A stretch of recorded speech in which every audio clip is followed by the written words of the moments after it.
Welcome to Film at 50, a podcast that celebrates semi-centennials in the world of cinema. I'm your host, Brian Rowe, and I'm thrilled to welcome Daniel Howat from Next Best Picture to the podcast today to talk about a big one, Diamonds Are Forever, starring Sean Connery as James Bond, the last official time he would play Bond in the long series. This movie was released, of course, 50 years ago in December of 1971. How are we doing, Daniel? I'm so good. Excited to talk about a movie I had not seen in quite a while. So yeah, it's gonna be good. Okay, I thought you were gonna say you hadn't seen it before. I'll be like, oh, okay. I have. We'll get into it. Have you seen all the Bond films? I have. Yes. Yep. Including Never Say Never Again? Yeah, I have. Yes. Including that one. Yes. We don't talk about that one. That was the only one. I think I'd seen part of it at some point, but I had not watched it in full until maybe 2 or 3 years ago. Like I found it at the library and I was like, oh, right. I don't think I've ever seen this one that Sean Connery did in the 80s. And boy, it was rough. yeah, it really is. It really is. Like, God, I mean, just imagine they got him back one last time in the 80s and they couldn't come up with something better than that. Exactly. Yeah, it's definitely the weakest one. I mean, I'm sure we'll talk more about like this Bond series as a whole, but yeah, it's definitely an outlier. I know. I see why they kind of try to forget that it exists. Yeah. I'm very excited to talk about this movie. I'm a huge James Bond fan going back to when I'm very young. My dad showed me most of the Bonds when I was young, and one of my first experiences I remember like really vividly in a theater was seeing like my first James Bond movie in a theater, wow. Goldeneye in 1995. My dad was 11 years old when he saw his first Bond movie in a theater, Dr. No, in 1962. And then I saw mine, Goldeneye in 1995, when I was 11. It was kind of like a cool... Wow. That's awesome. That's really cool. Like a connection there. And so, yeah, like I can't remember Bond not being a part of my life. So these movies mean a lot to me. Yes, some are better than others. Yeah. But we will get into Bond and, of course, Sean Connery as Bond near the end of our chat. Yep. When we get into our favorites of his. Before we get to our movie today, I'd love for you to just talk about kind of what role has film played in your life and what are some of your all-time favorites you can share with us. Yeah, movies. I grew up watching movies with my family all the time. So I've always loved movies. They've always been there. I'm the youngest of 3 kids. And so, my brother and sister were always watching movies. And so, yeah, they've just always been a part of my life. But the time that really changed my love of movies or really ignited my love of movies was when I was, I guess, a sophomore, just after my sophomore year of high school. Mm-hmm. I got my driver's license and my main location was Blockbuster. I got the Blockbuster card. And yeah, I remember just stocking up on movies. Like I would go. I don't know how I rigged it, because at like 16 you weren't supposed to rent rated R movies, I think, but I did all the time. I don't remember having an issue with that. Once I was like, I mean, I looked old for my age. When I was like 13, I was 6 feet. Like I shot up really early. Yeah, I would say by high school, I don't think I had a problem for the theater or in the video store. Yeah, I never had an issue. I don't know. I think I was probably using my mom's like Blockbuster card at first or something. I don't know, whatever it was. But that was like my film education. I literally would get like between 5 and 10 movies a week. Like I would just stock up. And I would just blow through them. I would look for like lists of movies. Nobody was really telling me what to watch, Twitter wasn't around at all, and podcasts weren't a thing, so it was just like I was just searching for what do I watch. So I looked up the best picture winners, and so I didn't watch all of them, but I watched a great deal of them. I watched a great deal of like the AFI Top 100, random lists that I could find online. I remember I had I tried to go back and find this list and I couldn't find it. It was like a list from Yahoo or something that was like 100 modern classics, like films from the 90s and on. And so all these lists were just like what I kind of worked through to just say, hey, what movies should I have seen? What are the best movies out there? And so I just remember watching all the obvious ones, Bonnie and Clyde and The Godfather, and just so many. I remember specifically, I have memories of like trying to find all the Martin Scorsese movies I could find, because he's supposed to be the best, right? And so yeah, I that was my education. I just developed this love of all these classic movies, classic and modern, like both, just watching everything. And then I went on and studied film in college. Initially wanted to be a screenwriter, but kind of moved into discovering, hey, you can also like shoot and edit movies too. That's great. And so so now I work professionally in video. And so yeah, it's just cool. It's just it's really that's kind of where my love of movies came in. And then obviously, I on next best picture, we're an awards kind of centered site, so that is my passion, like film awards. And so that really started to develop in like college, when I like started following the Oscars for the first time, and just realizing how much I loved how much that can highlight movies that might not otherwise get seen. So those are really the inciting moments of my film love, for sure. Yeah, I've loved the Oscars since I was young too, and in some ways that helps me.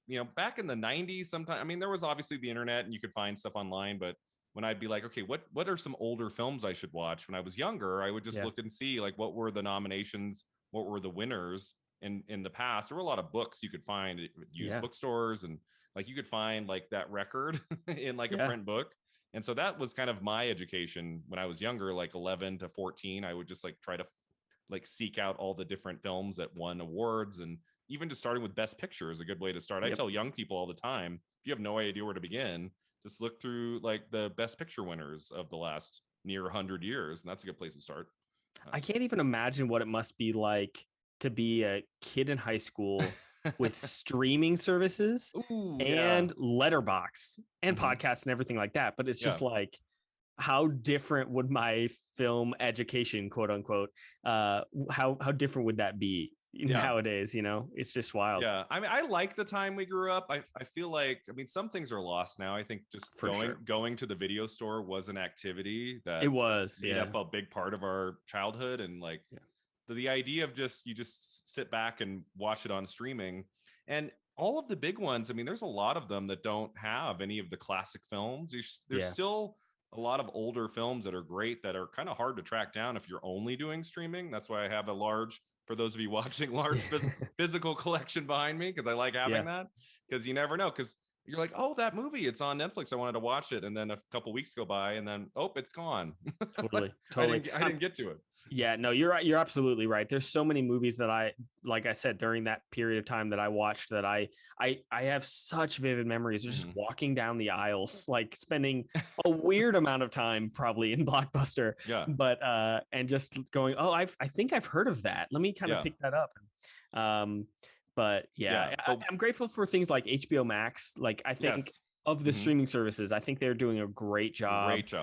Or at least the best of the streaming services, to have a lot of these classic films. So one thing that has gotten better, I mean, I remember when I was younger, I would say, God, you know what would be cool is if I could turn on the TV right now and any movie I wanted to watch, if I had the means and the technology, I could find it in some way. There's really no excuse in 2021 to not be able to find something. Yeah, really. Absolutely. You can find, even if you have to pay a couple bucks. Yes. It's really kind of cool. And like that future happened for me without me realizing it. And I was like, like for this podcast, I'm able to find, except for there was one movie by Milos Forman from 1971 that I could not find. I spent like a weekend trying to find it online, but for the most part. Did you get it from the library? What did you do? No, I ended up, so I talked I was in touch with a guest, and it was Milos Forman's debut film. It was Kathy Bates' debut. And I'm like, oh, this would be a cool episode. So I got a guest to say yes to it. And then I spent like a week trying to find it. It was not available. I think the only way to watch it was like a out of print DVD, which was really expensive. Like, I could not find it. Wow. Yeah. I was like, it has happened. I can't locate this movie. See, those are the tragedies. It's like some movies like that from such a legendary director that are like, why is this so hard to get a hold of? I do find myself renting from the library quite Me often. I too. mean, the library is such a great resource. Like, I feel like people don't take advantage enough of. Yeah, my local library has like 2 long aisles of DVDs and Blu-rays, Yeah. and to me, it's like this is the last video store we Yeah, have. it is. Yeah. Yeah, for sure. No, it's and, great. and so that's something I use as well. That's very cool. Thanks for sharing all of those. Any specific films like to this day that are like in your top 5 or 10 that you just love that you watch over and over? Yeah, definitely. You know what's funny, as you prepared me with that question beforehand. I was what's funny is the two stories, or I should say, my history. That whole story I told doesn't actually fully connect with the list of movies that I'm about to tell you. A lot of them are more modern. Like one of my favorites is Tom Hanks's That Thing You Do. Cool. Which me and my family just grew up watching that all the time. I think I didn't realize how many times I'd watched it before college, and nobody ever. It's a weird thing where I always feel like nobody's ever seen That Thing You Do, but then over the last like year or two, it's gotten this like resurgence where it seems like, oh, I'm not alone anymore. Like people know this movie, especially after what's his name? Was it Adam Schlesinger passed away last year from COVID? The writer of the writer of That Thing You Do passed away last year. Yeah, from COVID. I didn't know that. Okay. Yeah. So they did like a celebration kind of thing. Like a lot of the stars got on Zoom and like did a rewatch of the movie and stuff like that. And so, yeah, anyway, that's just a phenomenal, just a fun movie. It made me want to play drums as a kid. Like I literally started playing drums, and I think a lot of the reason is because of that film. So that's a huge favorite. Have you seen it? Have you seen That Thing You Do? Oh yeah. Catchy, like super catchy song. I believe nominated for an Academy Award. It was nominated. That was like, that movie is so interesting. When we think of like Tom Hanks's films from the 90s, our go-tos are like League of Their Own, Philadelphia, Forrest Gump, Saving Private Ryan. Yep. That Thing You Do is not like the go-to. Like it's kind of like this weird other thing he did where he wrote and directed it and played a supporting role. It wasn't like a huge hit. It did okay. It did fine. And it kind of came and went. But yeah, if you're in the right mood, it is a lot of fun. I enjoy that one. Yeah. It's so good. Yeah. So that's I often say it's hard to say what your favorite movie is, but I often point to that as my favorite. Some others, just to list a few off. 500 Days of Summer is one that is like perfectly my sensibility, like this melancholic, just dramatic comedy thing. Funny, yeah. Exactly. That's like perfectly it's perfectly my style. So there's that. La La Land, One Flew Over the Cuckoo's Nest is one Milos Forman. Milos Forman, exactly. I do specifically remember watching that for the first time, renting it from Blockbuster. Like that is one that I remember sticking with me. If a young person has never seen a movie made in the 1970s, you can do a lot worse than One Flew Over the Cuckoo's Nest. That is a movie. For sure. It doesn't matter. It was made almost 50 years ago. That movie will grip any person, young or old. Sure. For sure. Yeah. So those are some of my favorites. Kind of an eclectic list. But yeah, a lot of modern ones. I admit probably some recency bias there. but yeah, those are some of my favorites. Those are great choices. Yeah, it's hard to pick like your 2 or 3 favorites, especially when you're just a huge movie buff. You see everything and just watch. I had to just pick one, and I went with Sunset Boulevard from 1950, which is just like an astonishing movie. I never get sick of. It's the one like older film I could watch it every couple months and never get sick of it. I just think it's so good. Yeah. If you're like, and if as a fan of film and in Hollywood and the industry, like it touches on so many things. I love seeing classic films that are about Hollywood. Sunset Boulevard's so good. Same reason I love Singing in the Rain. Obviously, vastly different movies, but but I just love seeing old Hollywood make a movie about Hollywood. Yeah, it's great. Yeah, and Billy Wilder, who made Sunset Boulevard, there were some people not very happy with him. Like, what are you doing, man? Like, don't say it's bad. Right, exactly. Do Singing in the Rain. Make it all nice and pretty. Everything's great. Yeah. All right, so that gets us into our movie today. What role has the James Bond series played in your life? Yeah, so a kind of similar story to what you shared about Bond. My dad loved the Bond movies. I have an older brother. He's like 6 years older, and so we just watched Bond movies pretty all the time. Both my dad and my brother were really, really into Bond. I'm not sure I was probably as into the Bond movies as they were, but that was a really bonding moment, no pun intended, for them. Yeah. And so they were just kind of on. So I don't have a lot of specific memories of like, oh, I remember when I watched Dr. No for the first time. I have no idea. I cannot remember when I watched any of these for the first time. Yeah. They were just kind of periodically on. So I have vague memories of just Bond being around. I feel like mostly it was either Sean Connery or occasionally Pierce Brosnan. I remember seeing some of those around the house occasionally. But I started watching, Daniel Craig is my Bond. It's the Bond that I grew up with, right? Like I remember seeing Casino Royale. It was my first date in a movie theater. Yeah. So that was when Bond started becoming like the one that I grew up with, and I saw all of those in theaters, Yeah. But I remember in college, I think me and my roommate together did an entire marathon of all the Bonds. We were like, all right, let's do it. Let's work our way through chronologically. Exactly. So that's when I know for sure I watched every single Bond movie, knocked them all out. So that's definitely my history there. And enjoyed A View to a Kill the most, correct? Yeah. That's the one. That's the best one. Yes. When it comes to the Roger Moores, I'm like the weird one who likes like a couple that I feel like don't get as much love, like Moonraker, which I think is a lot of fun. Oh man. and I every time like I on Twitter and stuff, it's like, oh yeah, that's the worst of all the I'm like, what? Yeah, I'm gonna seen Octopus. Right. Yeah, well, yeah, that's I'm gonna be honest, the Roger Moore ones are tough for me. Yeah, they're okay. Yeah, I struggle with it. It's probably because Daniel Craig, the Daniel Craig movies are the ones that really, and Pierce Brosnan, those are the two ones that kind of like solidified my picture of Bond, which are a lot more serious. And so I think that's when I went back to watch the Roger Moore ones, I was like, what is this? What are we doing here? Yeah. But it's been ages since I've seen any of the non-Daniel Craig Bond movies, because I probably have not watched a Sean Connery or Roger Moore, for that matter, Bond since I did that rewatch in college. So it's probably been over a decade since I've watched any non-Daniel Craig Bond movie. Oh, gotcha. So I'm assuming you've seen No Time to Die. I have, yes. What was it like to watch a movie like that and then follow it up with Diamonds Are Forever? Yeah, a little bit different. There's some they're almost the same movie, but just What did you think of the newest No Time to Die? Was it a good closer for Mr. Craig? Have you seen it yet? Yeah. I saw it opening day. Oh, trust me. James Bond. I was at opening day of Quantum of Solace. Nice. Hey, I kind of defend Quantum of Solace slightly. Oh, okay. I tried to watch it a second time later, and nope.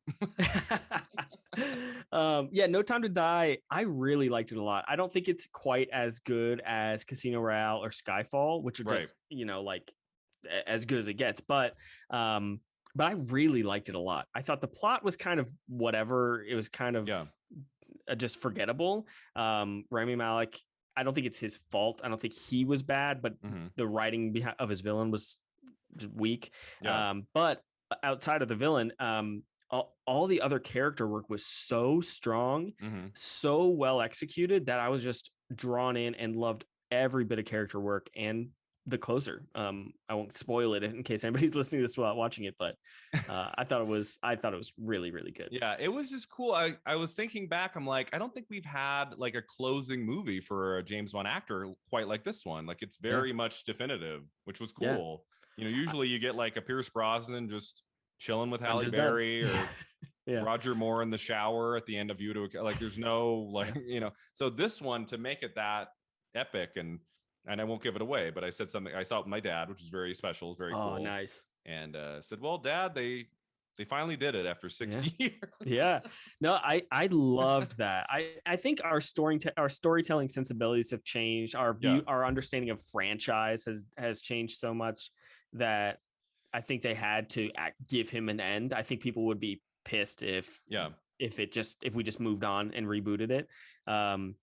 And it's the same reason that people have talked about, are they going to use some of these characters in whatever Bond looks like next? And I don't think they will. I I think don't it's gonna think be you a can. no. I don't think you can. I think it's I gonna mean, be a you blank can. slate. Yeah, yeah. They did it with Judi Dench. I mean, Right. they made the, you know, you could do it where, oh well, no, we'll have a new actor as James Bond, but Yeah. at least one person. So they could maybe do that, like maybe like Ray I think Fiennes or somebody maybe like I continue. just think our storytelling sensibilities have changed so much that we think of things in bookends now. Like Yeah. we think of things as this is this era, and now we Mhm. move on to the next thing. I think they got to go clean slate. Yeah. I'm far I'm from the first person to suggest this, so this is not an yeah. original thought. But I think they should do like a retro thing. They should have it be a period piece. Go to the Ooh. '60s. Mhm. Like I think that would be so fresh and different. And I think there's a lot of That ways is, to yeah, go. that's a good idea. I was thinking about when I walked out of No Time to Die, I'm like, where do they take it from here? Yeah, yeah. And there's so Yeah. many spy movies, Mission Impossible and stuff. Like I think you got to go different. Yeah. And yeah, I think doing a retro thing could. Do you think it'd be a good idea for them to go back to like that funnier, campier tone or no? Well, I'm biased against it, so Okay. I don't know. But I think with a retro thing, with it going back to the '60s, you could mix not so much Roger Moore, but I think you Mhm. could mix the comedy and Some of the the comedy. seriousness. I Mhm. think you could blend it in pretty seamlessly. So Yeah, not to yeah, say that the Daniel Craig movies had no humor. That right, yeah, in Skyfall, when Judi Dench says, "Go ahead, eject me, see if I care," that was yeah, yeah, maybe my biggest laugh in a movie in 2012. yeah, yeah, yeah. It's so good, so so so good. there it has its humor. But yeah, it was very strange. You know, we talk about on Film at 50 a lot, like how has film changed over the last 5 decades? How would this property look 50 years later? And this was kind of a strange thing to see No Time to Die just a few weeks ago. And then I haven't looked at a Sean Connery James Bond in at least 5 years, maybe more. So it was just weird to like watch Diamonds Are Forever and see just how different this series was Yeah. 50 years ago. It really was. It was Yeah. it was jarring for Yeah. sure.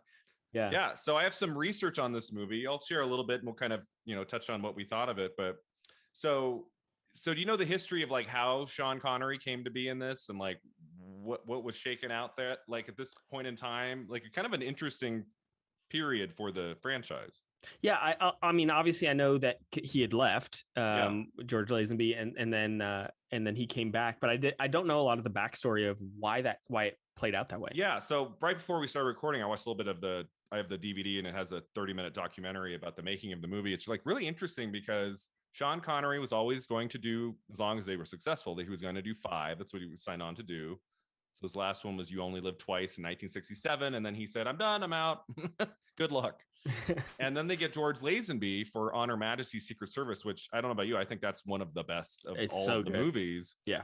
And I've said this before in the podcast. I'm always like, man, it's like, why did Sean Connery leave for that one?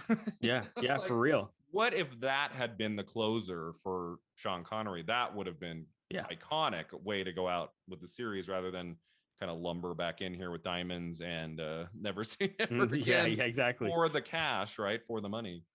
But so yeah, so it's interesting in that it seems like you would believe that George Lazenby was asked to leave, right? Oh, he didn't do a great job or whatever. Say the audience didn't show up for that movie, but I guess it was George Lazenby's like decision to leave the franchise. It wasn't like they were pushing him out. Like he did one, and he thought, I don't want to get, you know, I want this to be my life for the next 10 plus years. I just want to do one and done. Which of course I think later on he said, yeah, didn't make the best decision. Yeah. Yeah. Because I don't know. Have you seen another movie with him? Like, is there another I don't think classic so. film with Not that I'm George aware Lazenby? of. Yeah. Yeah. So I don't know if that was the best career choice. I mean, because he was a model, right? Yeah, he was like a model. Yeah. Yeah, yeah. I don't know. I guess it was partly his agent or manager or someone who said, like, let's get out while we can. I don't know if that was the best choice, but Yeah. while they were kind of figuring things out, they didn't think they were going to get Sean Connery back, so they were developing other scripts, and there was a script for the next Bond movie that would be about Goldfinger's twin brother coming back to avenge his brother, which I feel Wow. like is a plot that I read about a lot, like in a lot of sequels. Like, wasn't that in Die Hard? I think Oh yeah, The third the one. third one. Yeah. Yeah, I believe there was talk that Speed 2 Cruise Control was going to be Dennis Hopper as the twin brother avenging it. Like I feel like I've heard that before. Yeah. So this was another time they were thinking about doing that, but the two producers, Harry Saltzman and Cubby Broccoli, were like, no, this is a little too cheesy. So they kept rewriting the script. They got a new screenwriter in, and they were working on it. And they got John Gavin to agree to be James Bond. John Gavin, who we know from Psycho. He's like the male lead in that movie. That's like the one thing I know him from. Yeah. He was signed. Like they considered Adam West. That's what they said in the document. Wow, I don't think I knew that. Wow. Like they took a meeting with him and they were considering him. What a different world that would be. Could you imagine if there had been a decade in the 70s of Adam West as James Bond? Wow. That's wild. That's I kind of wish we could have had one. You're like right. Yeah. Like I'm glad. I don't think he would have been right for Her Majesty's Secret Service. No. But so Lazenby was offered a contract. He turned it down. They got John Gavin to sign on. But as they were getting closer to production, they said, could we at least reach out and see? Could we get Sean back at least for one more movie? And so they finally kind of reached out to him, sent him the script. I guess one of the producers got Ursula Andress, the Bond girl from Dr. No, to they flew her out to talk to him about it. Like they wanted her to convince him to do it. Wow. And then of course what did it was they paid him $1.25 million, which was I saw that. Yeah. Unheard of in 1970 or early 71. And they also gave him a 2-picture deal to make any other 2 movies he wanted for the studio. Dang. So that was pretty lucrative deal. And he just said, it's just one. I'm not going to sign a contract for more than that. So they got him back for the one, and it's kind of cool. They got a bunch of Goldfinger people back. Guy Hamilton, the director of Goldfinger, came back. Guy Hamilton would direct the next 2 as well, Live and Let Die and The Man with Golden Gun. They got Shirley Bassey back to do the theme song. She sang, of course, the Goldfinger song. So it was like a little mini Goldfinger reunion. Yeah. And as we'll talk about at the end, that's I think one of the good ones. Oh, absolutely. And so that's kind of how Sean Connery came to be back in the picture. You know, I think about it, I'm like, yeah, it's probably the better decision to do that, at least for the one movie, rather than sign someone like a John Gavin. I don't know if that would have worked out. Yeah. Do you know what the other 2 movies he made? Did he take that part of the deal? Yes. So here's what happened. So he took part of the deal in making a Sidney Lumet film called The Offense from 1973. It's really interesting, kind of like a chamber drama thriller. I did a Sidney Lumet year. Nice. Every year I pick a director and just watch all the films in chronological order. And 2 years ago, I watched Sidney Lumet's work, and that was one. That's awesome. He worked with Connery 5 times, so that was kind of exciting. Right. Yeah. I had never seen The Hill, which is amazing. This black and white war film from 1965. And The Offense was another one. It was really good. And then the other one was to be Macbeth. But Roman Polanski had a version of Macbeth that came out at the end of 1971. And they kind of coincided a little too close together. So that fell apart. So he only did one other film for United Artists at the time, which would have been The Offense, which I don't think was I don't think it was a big moneymaker. If you look at like Sean Connery's films around from 65 to 73 or whatever, like outside of Bond, they're all like flops. Yeah. None of them are huge moneymakers. Yeah. Because I could see it, right? Like he is James Bond. It must have been difficult for audiences in 68 and 72 to go to the new Sean Connery movie and he's not playing Bond. I'm sure that was really, really hard for him in the beginning to just break away from that character. It took a while for that to happen. Yeah, for sure. I mean, I think that's the case for all the Bond actors for the most part. Mm-hmm. I mean, I think Daniel Craig is starting to break out of it. Obviously, he just ended his run as Bond. Yeah. But you got things like Knives Out. But even so, there's not a lot that we know from Daniel Craig outside of the Bond movies now, you know? Yeah. So it'll be interesting to see what this next decade looks like for him.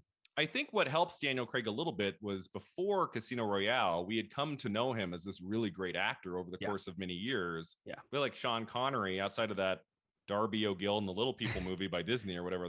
Yeah. Nobody knew who he was. He just boom. And then we had Roger Moore. He was on The Saint, right? He was on that show before Bond. They actually, I forgot to mention, they wanted to go to Roger Moore. I think they wanted to go to Roger Moore for Honor Majesty's Secret Service, and he Oh was wow. contracted on the show. And then they went back to him for Diamonds Are Forever. He was busy filming a movie called The Persuaders. I don't know if that was a movie or a show. So it took like a few years to get right. Yeah. They wanted more. Like I think from the beginning, when Connery said I'm done, I think Roger Moore was their like next choice, but Wow. he was just always busy doing other stuff. Yeah. Yeah. So that was kind of interesting. Cool. Yeah. Yeah. And so we got Sean on board this one movie, one more Bond movie. And of course, we have a great cast in this. Jill St. John, originally been offered the part of Plenty O'Toole. She landed the female lead at the end of the day. She became, did you know this? She was the first American Bond girl. Jill St. John. I saw that. Yeah. I was like, really? Yeah. Yeah. This is how many movies in is this? This is movie 7, Bond 7. So that was kind of amazing to me. I'm like, wow, they didn't get first American Bond girl. Was this the first? Again, it's been so long since I've seen the Sean Connery movies. This was not the first American set Bond film, right? Or film to visit America. Oh, I'm sure he visited. Well, let's see. So You Only Live Twice. He goes to Japan, right? Mm-hmm. And then Dr. No. I feel like is a part of Dr. No in America. Nothing's popping out at me. I feel like From Russia with Love is mostly international. Yeah. I'm not 100%. I think there's got to be at least a small section in the United States in one of the first 5. Yeah, it seems like I might be wrong. Seems like there would be. I feel like he went to New York at some point, but I don't remember. Yeah, like I'm trying to think in the first 5 movies, was there a trip to LA, a trip to New York? Like nothing's popping out at me. So maybe this was the first one. I mean, when we think of James Bond, we think of the international spectacular locations. That was partly why I'm watching Diamonds Are Forever. I'm like, huh. we don't, no shade on Vegas. I for those who don't know, I am currently living in Vegas, so which is great, which is why I'm excited to dive into Diamonds Are Forever, because I saw some of this criticism as well. I was like looking into contemporary reviews of the time, that was commenting on, oh wow, what a lame location. Vegas all movie. Yeah, exactly. And I actually, maybe it's just because I know Vegas so well, I found it fascinating that it took place here. So we can dive more into it, but it was great to see Vegas 50 years ago. Oh, it's so fun to see like retro, like 1971, like the Vegas Strip during that car chase. There's a lot of cool stuff there. Absolutely. Yeah, so just a couple other things. Did you know Lois Maxwell, who played Miss Moneypenny, she originally did not appear in the movie because she wanted a bump in her pay. She wanted a little bit more money, and they refused to give it to her. It was just like right at the end, like she decided to come on board just for that very brief scene. Yeah, it's one scene, right? Where she's the customs officer, and I guess she shot her scene separately, so she didn't even shoot it with Sean Connery. Like they did it on separate days. So I guess that was kind of a last minute thing. Sammy Davis Jr. shot a scene for the movie, and they cut it. Oh wow! He was a roulette. He was playing at a roulette table. They filmed it, but the scene was eventually deleted. I looked, like I don't see it on the DVD. Like kind of interesting. Like that is. I would love to just see it. Just it makes perfect sense. You're in Vegas, but it probably would have been distracting. So I guess this was also one of the easier James Bond movies for them to film because Cubby Broccoli was close to Howard Hughes, who owned a lot of the hotels in Vegas. And Howard Hughes was like, just you can film at my hotels. And you want the strip to be, we want to shut down the strip for 5 days. Go for it. Like I guess, so, I'm sure a lot of these Bond movies really hard when they're going international and like getting all that locked down. I think this one was a little easier for them. Yeah. And Sean Connery. Yeah, he ran this down. Sean Connery. What did he say? I didn't get very much sleep on this movie. We shot every night. I caught all the shows. I played golf all day. He was a golfer, man. I always think of the golfing scene in Goldfinger. Yeah. On the weekend, I collapsed. Boy, did I collapse like a skull with legs. So that was Sean Connery in this movie. And he donated his whole salary. Like he didn't even take any of it. Why is that? What did I write down? He donated it to to establish the Scottish International Education Trust, where Scottish artists could apply for funding without having to leave their country to pursue their careers. That's It was cool. something like near and dear to him, and a way to kind of get it established, get it going, was the money he earned on Diamonds Are Forever. That's why he took it. So That's awesome. he didn't just pocket it. Yeah. Yeah, that honestly does kind of change my perception on this movie. Well, that's an over exaggeration, but because it does on the surface feel like a money grab. You know, he left. Yeah. And he's coming back. So it's like, oh, he just wanted a paycheck. He wanted to pocket some money. Oh no, he donated it. That's nice. I mean, it would be okay if he just like wanted a lot of money to come back for one more. Sure, it's not the end of the, you know, it's fine. Like you're a star, you can do it. Yeah. But the fact that he used it for this really great cause, that's really this nice. This fantastic purpose, this place, very cool. And then so the film shot from April to August of 1971. Sean Connery dated his co-star Lana Wood while they were filming. I saw that. Yeah, as one would. Of course. No pun intended. The home of Kirk Douglas was used for the scene in Tiffany's house. So I guess they had Kirk's number. I don't know. Wow. Yeah. Okay. All right. And they wrapped up in August with the Crematorium Sequence. Mm-hmm. And the original soundtrack, once again, composed by John Barry. The film was released in December of 1971. It stayed at #1 at the box office for 7 weeks and went on to gross more than 100 million worldwide. So it did well. Yeah. Wow. It's kind of crazy to think, like, I mean, it's so different now, right? The thought of like a movie getting 7 consecutive #1s now. Yeah, it hasn't happened here since what, like Avatar, you know? Yeah, I was trying to remember, like, what's the last one that got to like 5? I mean, I feel like it's a movie that comes out at Christmas and play like when there's not a big January release. Sometimes they can stay up there for a while. That or like Avengers Endgame, I feel like might have stayed there for a little while. I really don't know. I feel like it's a miracle if we can get to 3. If there's like 3 weekends at #1, that's kind of a big deal now. Yeah. Oh, for sure. So so this was popular back in the day, and the film received 1 Oscar nomination. Do we know what it was for? Best sound. I saw that. Yep. Not best actor in a leading role for Sean. No.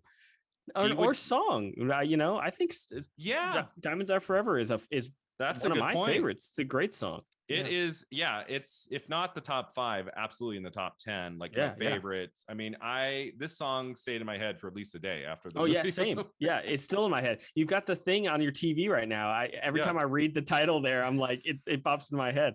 It's a really great song, and I'm like, I mean, I'm trying to think, like, back in 1971, like, why were they against James Bond? Because I feel like the songs in Bond didn't pick up until like at least the 1980s, maybe. Like, I think did For Your Eyes Only get a nomination? I mean, I feel like there were a couple, but then we get Adele winning in 2012 for Skyfall, and then it won again. The first one, and then it won again for 2015. Yeah. Spectre, Writings on the Wall. Yeah, those are the only 2 Oscar winners as far as song goes. Yeah. So it is wild that it took that long, especially as renowned as these Bond songs are. I mean, some are hit or miss, of course, but they're like, a Bond song is like a known thing. It's weird that it took so long to win one. Yeah, and I mean, the classic ones from the 60s and 70s, I mean, I would say at least half of them are pretty great. And it's like not even a nomination. I mean, some of the winners each year, if you look at the winners, like, what? Totally. 100%. All right, Daniel, so let's get into our thoughts. What did we think of Diamonds Are Forever? Not having either of us had seen it in a while, what were our thoughts on this one? I like this movie overall. I think Diamonds Are Forever is fine, but it's probably my least favorite of the official Connery series, which I don't think is a controversial opinion. It's not. You know, I think, you know, like I said, I'm not a big fan of the goofiness of the Roger Moore series, and I feel like you can feel this shifting in that direction already. You know, not that his first few were super serious, but they weren't quite as like leaning into the camp, I feel like, and this one's heading that direction. So still, it's good overall. Like I said before, I like the Vegas setting. Maybe I'm the only one, but I really like the Vegas setting. I know I'm biased. The diamond smuggling plot it's basic, you know, even with the Blofeld identity shifting stuff, there's just not a lot to the plot that's interesting or unique. So it's just kind of there. Yeah. I take away what I like about this movie is Bond. I think Connery's performance Yes. is really solid. I think it's not his best performance as Bond, but it's totally solid. There's a little bit of a self-parody aspect to it. I didn't write down the actual line, but there's the winking line of where he references the other guy, as in George Lazenby. So I think there's it's not over the top, but overall the movie's just kind of forgettable, to be honest. There's a car chase scene that we will definitely talk about. That is great, actually. I really like the car chase scene. That's like the most memorable part of this movie to me. Yeah. So it's a solid final official Bond film for Connery. And it's aged decently well. There's nothing too crazy about it. But yeah, so it's pretty middling for me, but I do like it overall. It's not bad. Yeah, I don't hate this movie. But it's kind of rough at times. I think the problem with the movie is watching it again. I'm just like, there's not a whole lot of forward momentum, tension, suspense, raising of stakes. You're just like, it kind of just lumbers along, and it moves from like one thing, and then we're like, oh, let's just go on to the next thing. And like outside of, I would say, the elevator fight, which is great, and then the car chase in Vegas. I mean, that's kind of it. You get some explosions at the end. There's not a whole lot of like big action set pieces to keep your interest. If the plot is kind of lumbering along, there's like sections of this movie where not a whole lot is happening. I mean, we get 2 Bond girls, but it's really just Jill St. John as Tiffany Case. She's kind of like the lead female Bond in this. What did you think of her? Plenty O'Toole is barely in this. She's solid. Nothing too spectacular. I was like, I didn't think it was a good look for her to hold the gun at the end and then just go like fall off. Yeah, I know. I'm like, oh, we've come a long way. We have. Yeah. I think she's fine. Yeah, she's kind of like helpless and hapless a little bit throughout, but I think she was fine for the most part. I was looking at some of those reviews from the time of release, and people didn't really seem to like her performance. They it seemed like she got singled out as being pretty bad, but I didn't see what was so poor about her role here. Yeah, I think a problem with the movie is that there's nothing horrible about it. It's just, as you said, kind of forgettable. There's just not a whole lot to latch onto in this outside of Sean Connery, who from the beginning fits into the role well. I think what's kind of frustrating about the movie is that he is clearly game to do something great, and the script in just some ways is letting him down. There's just not a whole lot of intensity to this movie. It's just like, I mean, opening with him like killing Blofeld is really interesting, and I'm like, oh, do they kill him at the beginning here? And oh no, it's like a double. Yep. And then they do that like 2 more times. Yeah, like 2 more times. And then we of course see Blofeld, in the later films and some of the Roger Moore films. Yep. Yeah, it's kind of like, I mean, we have a section at a circus. I'm like, why are we here? What's going on here? The plot is you're in Vegas, man. Circus, baby. It's still here. We have a moment where an elephant wins big at the slot machine. Yes, I'm really do. I'm like, if there's anything that tells us the difference between 71 Bond and 21 Bond, it's that moment. Yeah, exactly. But it's okay. I mean, let's kind of talk about like maybe the things we liked best or didn't like so much. Let's kind of touch on what works the best here. What's going well. The best, the car chase for sure. That is absolutely the highlight. That's no joke. Like that's a great car chase. It really is. I like how you could kind of it was well choreographed. You could tell that they didn't use it only takes place over a couple blocks. Like they keep doubling back, but not in a cheap way, like they were trying to skimp on money, but in a creative way where he's circling around trying to lose all these cops, and then they land into this parking lot. I thought that whole thing was really well choreographed. It's fun in a lot of ways. Like it's the whole scene in the parking lot where he's like having cops crash into each other, and it's kind of well done. Like it works for what it is, and it's awesome to see. I mean, that's why I do stand up for Vegas as a great filming location, because there's nothing like this strip. It looks great to drive down. They're driving down Fremont, and it looks like this classic picture of Vegas. You got Vegas Vic, the cowboy in the background. Like it's Mhm. great. And so I really liked that scene. I thought it was well edited, well choreographed, Yeah. really a highlight. It's one of the moments that has a lot of energy. And then of course Yeah. we get that great final moment with the car going on its side. Yeah. Which what do you think of that moment when it's on one side going in, and then as it comes out, it's on the other On side? the other side, yeah, yeah. So about that, my well choreographed line, I don't know, but yeah, Did no, you I think do you know the story behind that? Like how that no, happened?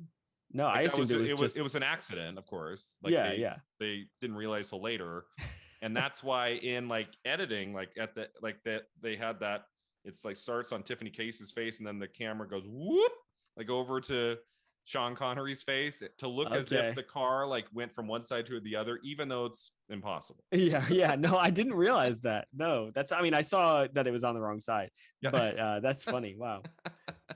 But it's a Yeah. cool trick. They actually there's footage on the DVD documentary of like the car like starting off and then it falls over. Like it took more than one take to get it right. Sure. It's But funny how like they just didn't realize they yeah. just flipped sides. And I It's like great. how it's at night. I think if that Yeah. had been shot during the day, it wouldn't have quite the same texture. I like that it's at night. Absolutely. Yeah. Cause, and that really is a thing here in Vegas. Like it's just the desert, right? So during the day, things look kind of bland, kind of beige. And you do get a sense of that in the Mm-hmm. movie, I think, when you're seeing the casino that they called the White House. I think it was, don't remember what it was at the time. I think later on was the Hilton. I don't know if it was that at the time, but, but yeah, I think you get this sense of the shifting color palettes of Vegas in a Mm-hmm. really interesting way. Yeah, absolutely. Yeah, that's a great scene. I think the other great scene is the elevator fight. It reminds me of the fight in the train at the end of From Russia with Love, that kind of Yeah, closed space where they don't even have room to like move their elbows back. yeah, yeah, yeah. No, I thought And that was really good. the way it's shot, like very quick shots, and you're up in their faces. Like some shots are inside the elevator, some are outside, and you see Sean Connery a lot in that. Like, it looks like it's Yeah, really him and the guy, and they're going out, and it lasts for a good 2-3 minutes. And like Tiffany Case, isn't she like looking down, like jaw drop, yeah, yeah, as it like goes past her floor. yeah. Yeah, the No, only thing it lacks is there's not a good one-liner at the end. Like there's like a right. clear moment, like it's been intense and scary, and then he like comes down the steps and looks down at the body, and he doesn't say anything. Yeah, I'm like, yeah. how do you not have a line there? Yeah, no, I agree. I think that scene is great, and it shows the great fight choreography there, which is a stark excuse me, which is a stark contrast for a lot of the fight scenes towards the end. Like, what were their names? Hold on, I think I wrote it down. Bambi and Uh, Thumper. yeah, Bambi and Thumper. Oh boy, The that other whole great scene. I love that. you love that scene? Oh, you don't like that scene? No, I hate that scene. You like it? Oh, They're I think in a ridiculous. movie of a lot of mediocrity like this one, I feel like that scene. I mean, just seeing these two badass chicks like beating Sure. Sean Connery down to the ground over and over. We see it like 5 or 6 times. Yeah. That's Well, kind that's of why entertaining. that's what made me laugh is because they just keep like I don't know who was who. I think it was Thumper had him in a headlock, was like Yeah. hanging from a bar and had him in a headlock. And then just like lets him go so that they can beat on him more. It was just weird. The choreography was so It does seem out of place a little bit in the narrative. It's like at this point that oh we're getting yes. close to the end, and we're just having this long like fight scene where he's Yes. like out of his element. It was so random. And yeah, he's like getting beat, but they're not making it believable. Like they just have him kind of like stumbling around trying to regain his balance, and they're just beating on him. It was very strange. Yeah, I didn't say it's one of the better scenes. I said it's one of the more memorable. Sure. Okay. All right. Fair. So Fair. maybe I'll say that it's not one of the best scenes of the movie, but it's when I think like before I started watching this movie, I forgot about the elevator scene. I was like, okay, I remember there's a car chase in Vegas, and I remembered Bambi and Thumper. Yes. What is speaking of the various henchmen, what did you think of what are the names? Mr. Wint and Mr. Kidd. Yes. So I guess this was a progressive film in 1971 because apparently they played those roles as gay. Yeah. And at one point, one of them says, "Miss Case seems quite attractive for a lady."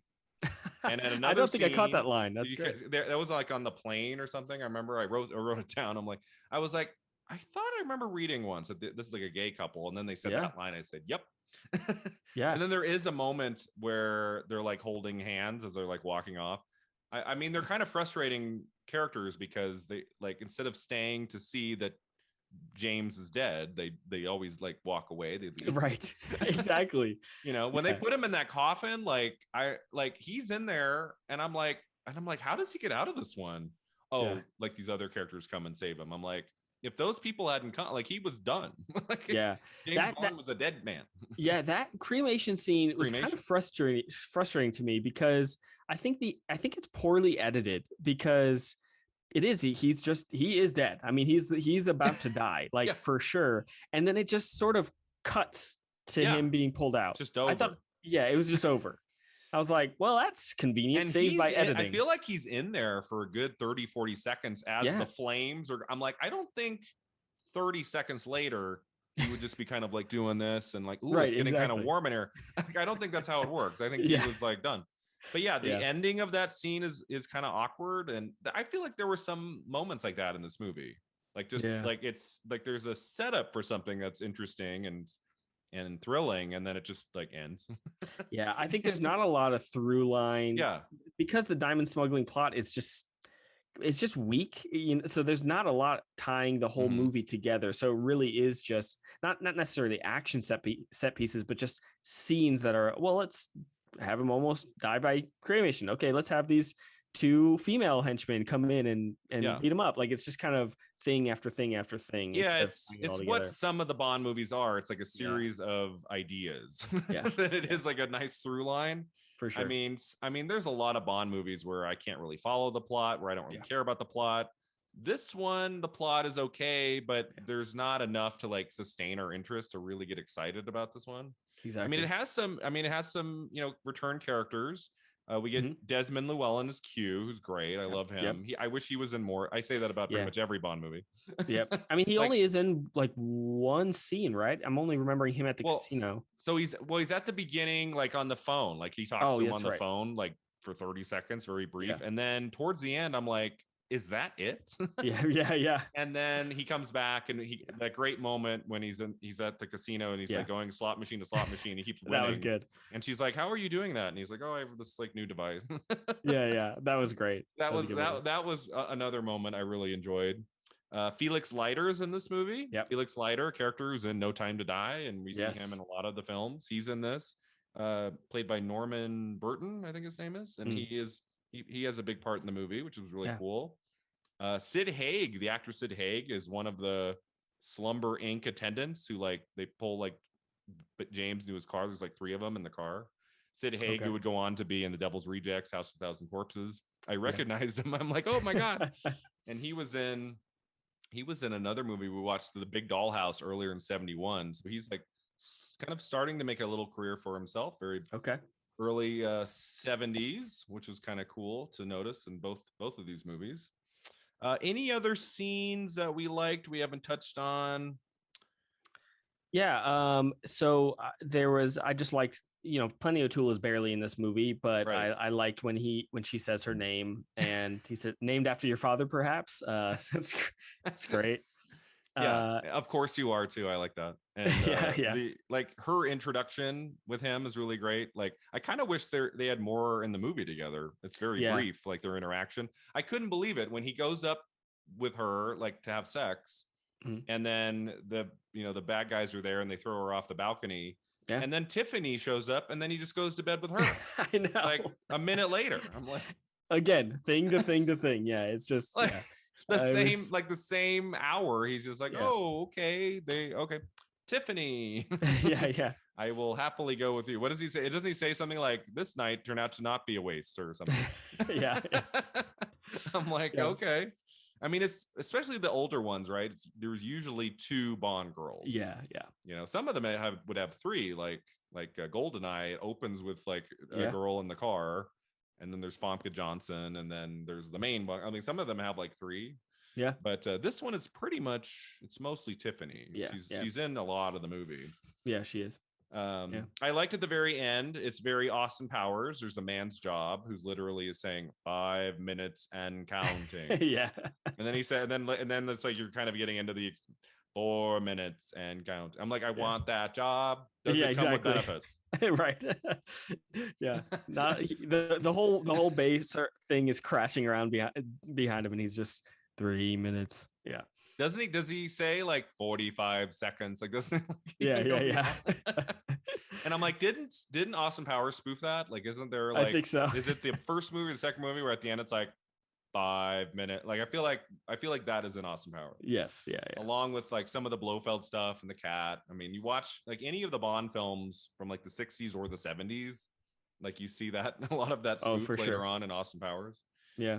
Anything else? Oh yeah, go ahead. One great early moment. I forget who's searching Bond. Like Bond, it's when Bond almost gets caught there toward the beginning, and they're like searching him. They're patting him down, and the guy reaches for his gun in his jacket pocket, and it's like a mouse trap. It's like a high tech mouse trap. The guy just reaches in his pocket, and it's like snaps on his fingers. I was like, wow, you really are prepared for anything, I guess. Okay, great. It's just hilarious. Absolutely. Let's talk about the opening before the song. Like, what we like, Bond movies are really known for those openings. Like, what do we think of this one?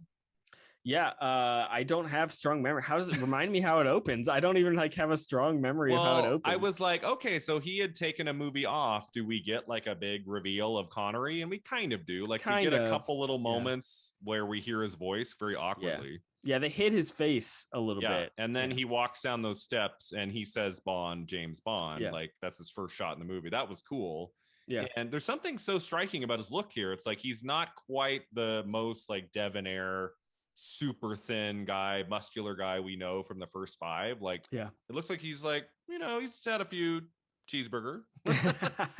His hair is thinning a little bit. But that's what I kind of liked about him in this, is like he's not that same guy from Dr. No. He's a little older, a little wiser. I wish they played with that more. Like, I agree. I thought that was cool. Like, he has a different look in this than he does in the first five. Yeah, he was never the old guy in the same way that, like, with No Time to Die and Skyfall to a degree, that Daniel Craig is the old guy. Like, they make him to be that he's aging and he shouldn't be doing this anymore. Yeah, with Connery, it's just they change his look, but he's still the same. He's still the same guy, Yeah, but that sequence ends with he goes into that room. There's like that mud room or whatever, and he like the mud or whatever comes down on top of that guy. And I think it kills him, right? It kills him because he thinks he's killing Blofeld, right? He thinks it's Blofeld. It's not. Blofeld shows up, but he gets Blofeld. He like pushes him into the mud. Thinking he's killed him, and that's where when we cut to the song, right? Like, the audience assumes that he has killed Blofeld. Like, right when we go to the Diamonds Are Forever Shirley Bassey song. It's not till later in the movie. Oh no, that was my double. Right, exactly. Which he proves in a moment where there's two of them, like, and Sean Connery's doing this, like, looking around. And I'm like, wow, those are some good doubles. Yeah, right. Like, exactly. Nicely done. Yeah. It's the same actor. Yeah, exactly. Really high tech there. Yeah. And then, of course, another famous scene in a lot of the Bond films is the final scene. Usually it's like we get the climax, story's over. Sean or James and the Bond girl are having their their nice night together, and then like one of the henchmen shows up. We get that again in this one. What do we think of the last scene of the movie when they're on? That's a cruise ship, right? Yeah, it's the cruise ship. It's was that when Wint and Kidd attack him? Yeah again, and like the third or fourth time. Like, and they just have like a bomb in under whatever, like a meal platter, and it's just and what trips them up is they mistook the wine. They didn't have their wine knowledge. So it was pretty. I'm just like, all of these scenes with those, I'm like, why can't they just shoot him?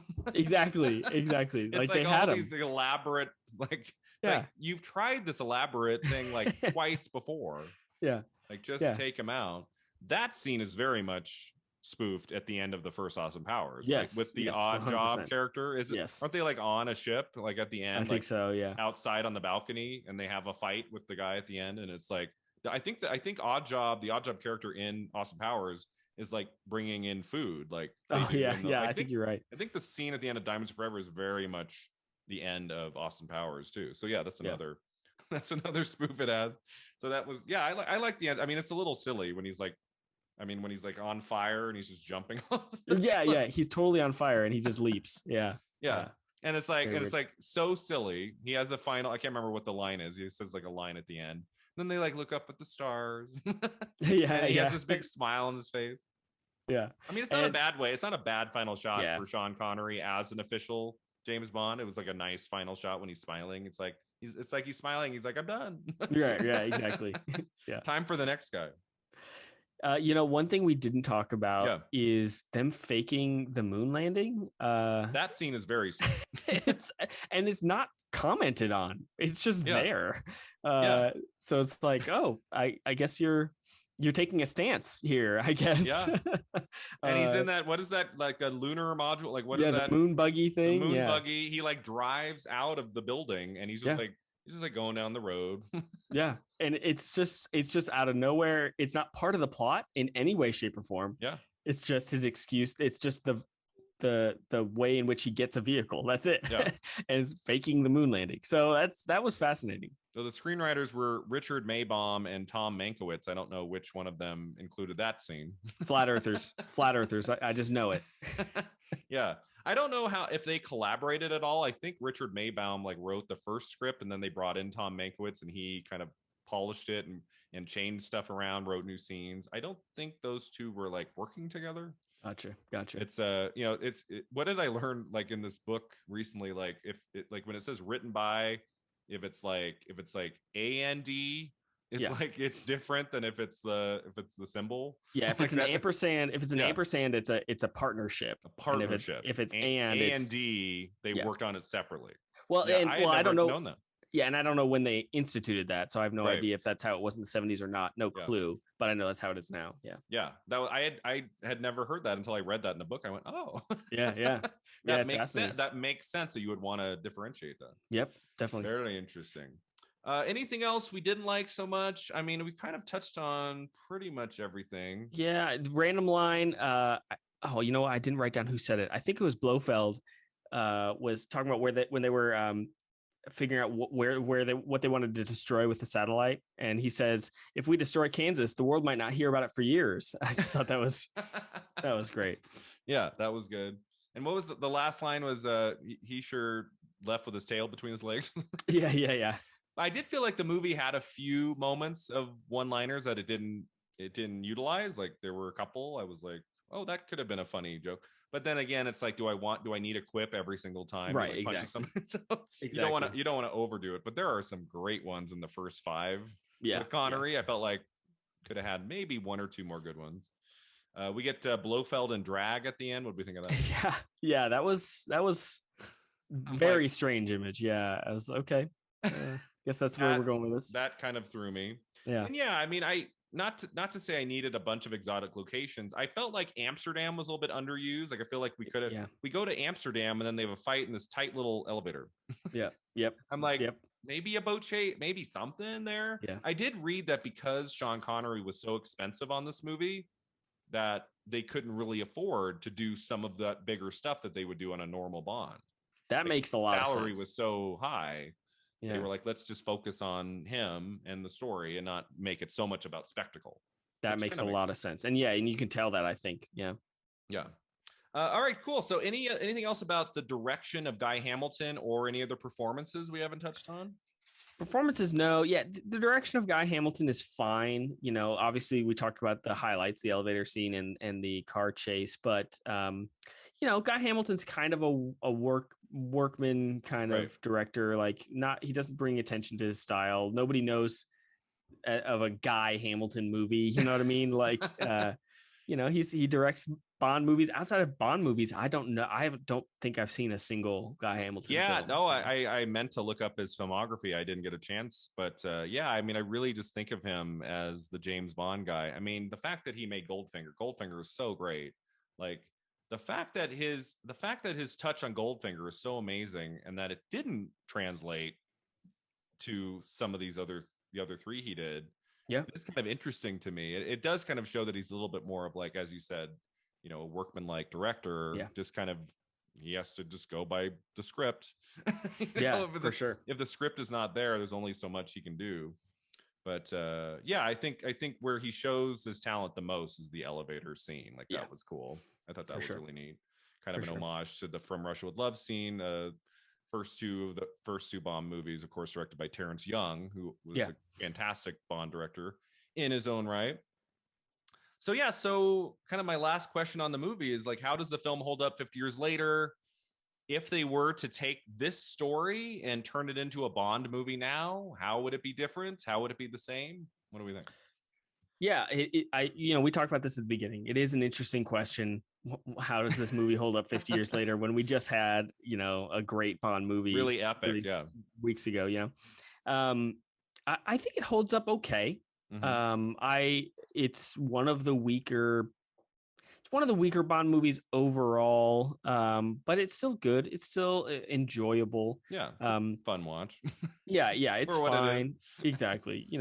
There are worse Bond movies than this for sure, but I think this story, if they were to take this again, I read this book a long time. I don't remember it at all. I read this book a long time ago. That's why I didn't mention it until now, because I just don't remember it. But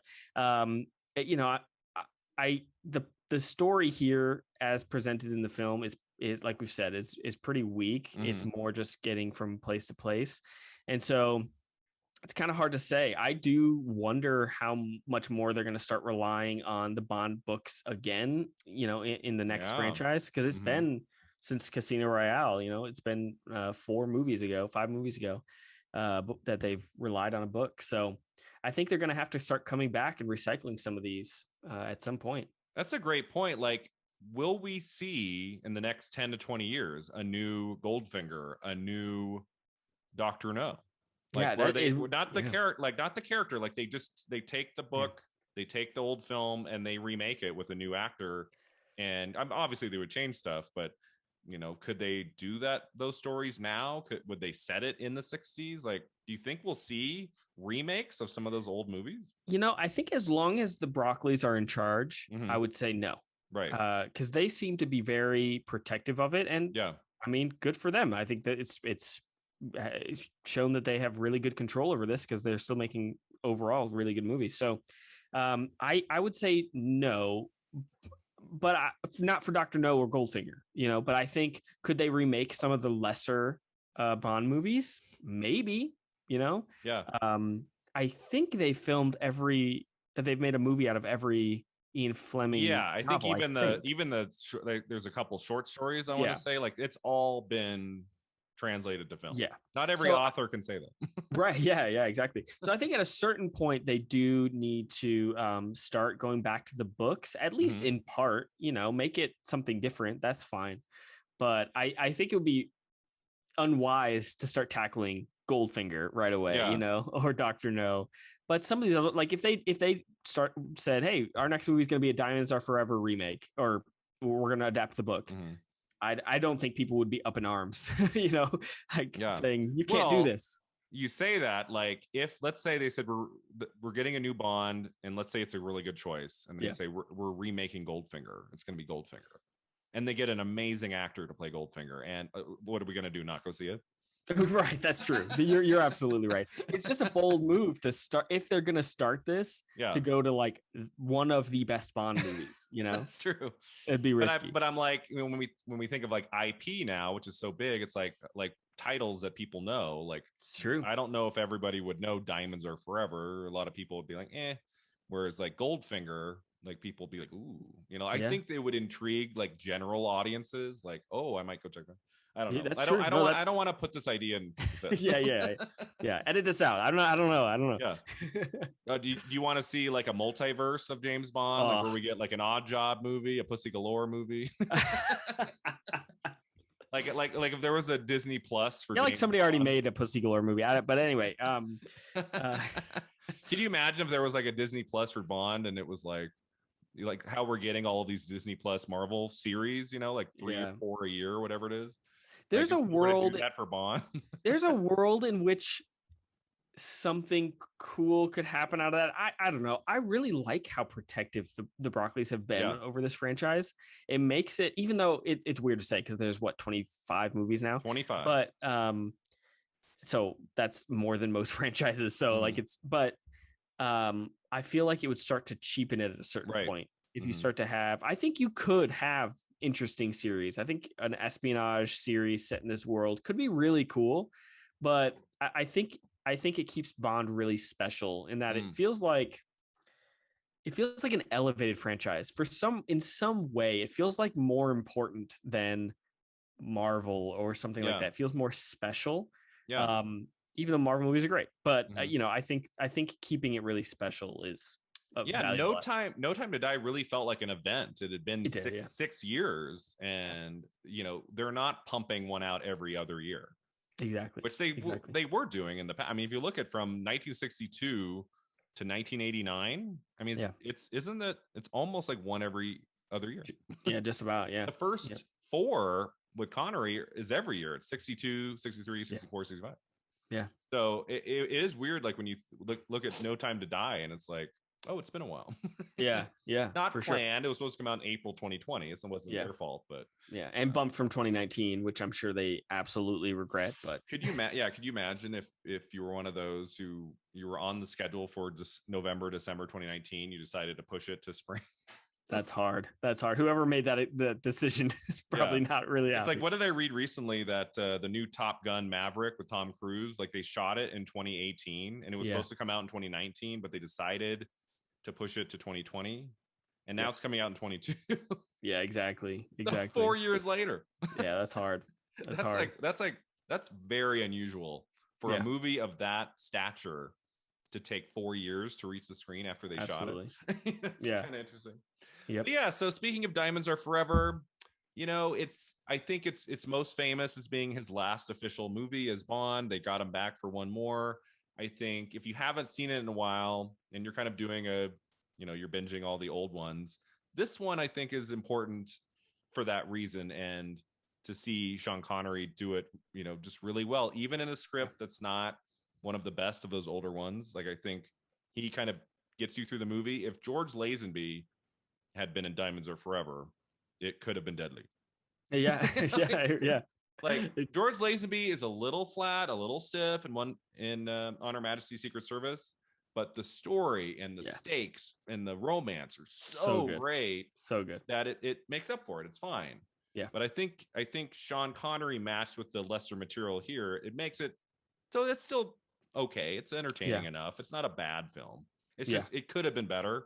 And that's always frustrating. I mean, Sean Connery would only play the role so many times. Like, we had a chance here to do something great, that 50 years later we could be on this podcast saying, praising it to high heavens. But unfortunately, that's not the case. Too bad. But at least we have some of the great ones from the beginning, which we'll talk about in a moment. Yes. All right. So that takes us to our final two segments. The first one's called the Divine Double Feature. That's where we take our movie today and think of, like, what's a modern film that we could pair with it for like a cool double feature night. Like, so it doesn't have to be a Bond movie, or it could be a Bond movie. Like if someone finished Diamonds Are Forever, what would you recommend they put on next? Yeah. So you said a contemporary movie. You said within the last 20 years. So I almost cheated. But that's okay if it goes a little bit beyond that. That's fine. No, it technically qualifies because it is exactly 20 years old. Okay. Really, I look for any reason to bring this movie up because it's one of my absolute favorite movies, but it actually fits really well as a contemporary double feature for Diamonds Are Forever. It's Ocean's 11. Yep. The obvious, is that what you picked? That's what I picked. Oh, nice. Yeah. Like, so why Ocean's 11? Well, the obvious Las Vegas connection. That's what made it come into my head first. But then they really do have a lot in common. When Bond and Tiffany Case are scoping out Circus, he goes and he stakes out the research laboratory, all that. I think the heist aspect of Diamonds Are Forever pairs really well with Ocean's 11. And I think, like I've already said multiple times, I think Las Vegas is such an interesting filming location that's I think underutilized because it's such a specific place. Right. And no other film does this city justice like Ocean's 11. And so I think those two paired together, and it's just a great movie. I love Ocean's 11 so much. So I think it pairs really well. I think Ocean's 11 is a good choice. It's such a love letter to Vegas, as you said. I just think it's like a cool, like, not to say that the plots are the same in Diamonds Are Forever and Ocean's 11, but it's a nice way to kind of see the evolution of, like, the spy movie, the action movie over 30 years. Yeah, And we get sure. a big star in Sean Connery here, and then we get all the big stars of '01 together, not just George Clooney, but also Brad Pitt, Matt Damon, Julia Roberts. It's a very like specific movie for that time. It is, yeah. And that cast, and Steven Soderbergh, who basically was having free reign at this point after Yep. successes like Traffic and Aaron Brockovich, and it's just as you say, it's very like the tone is great, very specific, like very Vegas is used so well in Ocean's 11 that it becomes like a character within the film. So that's why I was thinking about that while I was watching Diamonds Are Forever. Now, I did also think about Ocean's 8. I don't know if you like Ocean's 8, but that's about diamonds. So I thought about that too. That's true. So I forgot about that. If you want to go with the girl movie, I'm a huge Sandra Bullock fan. So anytime I have a chance to talk about her, I don't think Ocean's 8 is like one of her better films, but it's a fun one. It's a good cast, and it's good. It's got that diamond subplot that I think would work its way into Diamonds Are Forever as well. So you could also go with Ocean's 8. Yeah. Very cool. All right. Our final segment, Beyond the Flick. This will probably be the one and only time we talk about the Sean Connery James Bond films. So he did technically 7 of them. If you could only take 3 to a desert island and never see the other 4 again, what 3 would you take? So I think I have to say Goldfinger is obviously the best. That's not even really difficult. It's just kind of the best of all things classic Bond. Great action, amazing production design, good espionage. It doesn't take itself too seriously, but it's not ridiculous. So Goldfinger, Dr. No, those are easily my top 2. Okay. Right there. After that, I don't have strong feelings. Those 2 are my favorite ones for sure. I'm curious to hear your top 3. Yeah, so Goldfinger is in my top, not 10 anymore. It used to be in my 10 when I was younger. It's definitely my top 20 movies of all time. Like I just think that is one of the great classic action adventure movies. No question. If somebody's never seen a Bond film and they're at least interested in like the classic ones, I feel like that's the one to show them. It hits everything just exactly right. It's got one of the best villains, one of the best Bond girls. It moves very quickly. You can follow the plot of Goldfinger, which I always appreciate. yeah, for sure. Like like from beginning to end. It's so creative, and the opening scene. It's one of the best songs. It's just I feel like it's got like the one of the best of everything. Like there's not really a bad moment. There's not a scene that I'm like, this one could go. It's got a great mix of humor and drama. Like I just think everything works in that movie. It's really fun. I would say the second best for me is From Russia with Love. You're not a big From Russia with Love fan. From Russia with Love is good. Again, I'm talking haven't watched these movies in over a decade. So take my opinions with a huge grain of salt. Yeah. But yeah, Dr. No stands out, just sticks in my head a lot more because it's the first and just kind of starting this world. From Russia with Love it's interesting at the beginning. We don't even see, outside of a little bit in the opening scene, like we don't even see Sean Connery as James Bond for like 15-20 minutes. Like it takes a while to get to him. I love the use of the location in that, and I think the villain's really strong. The henchwoman's very strong, Kleb or whatever her name is. Yeah. Good Bond girl in that, and that classic train sequence where they're fighting on the train. That's a great scene. The final scene where he's shooting out on the boats and the huge explosion at the end. Like, I feel like Dr. No, they were kind of feeling their way through. And then From Russia with Love is when they get it a little bit more right. And then Goldfinger is where it all clicks. And then it's only downhill from there. yeah, that's true. But yeah, so my 3 would be Dr. No, From Russia with Love, and Goldfinger. Although I have great affection for Thunderball, the 4th one. It's good. I think it's a little bit too long.